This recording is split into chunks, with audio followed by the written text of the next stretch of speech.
Assalamualaikum warahmatullahi wabarakatuh. Bertemu lagi dengan Bu Wahyu di pembelajaran Bahasa Indonesia kelas 8. Di pertemuan sebelumnya kita sudah membahas mengenai unsur-unsur teks berita.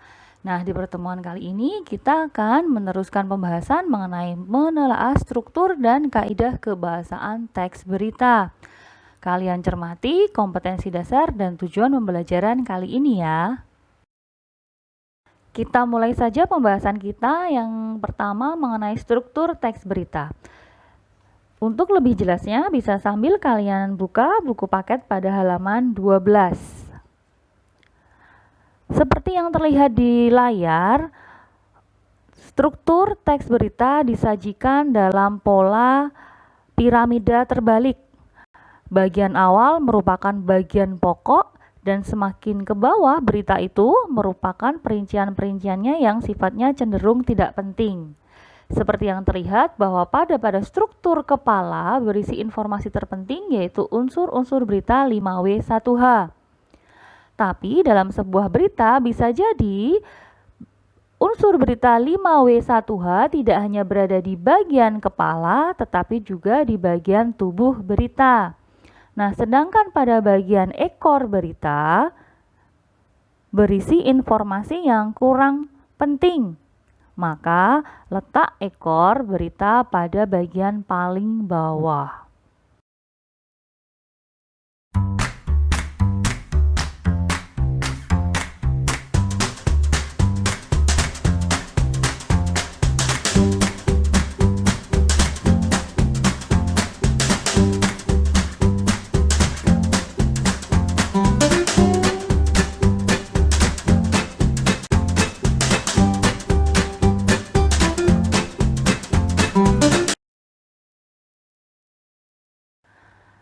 Baik, setelah kalian membaca teks berita yang Bu Ayu sajikan tadi, kita coba analisis bersama struktur teks berita.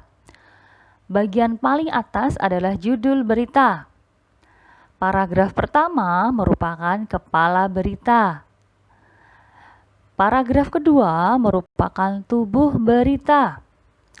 Dan paragraf keempat merupakan ekor berita. Unsur-unsur berita 5W1H memang lazim ditempatkan di bagian awal pemberitaan. Ya. Unsur 5W1H ini biasanya diletakkan pada bagian kepala berita dan tubuh berita.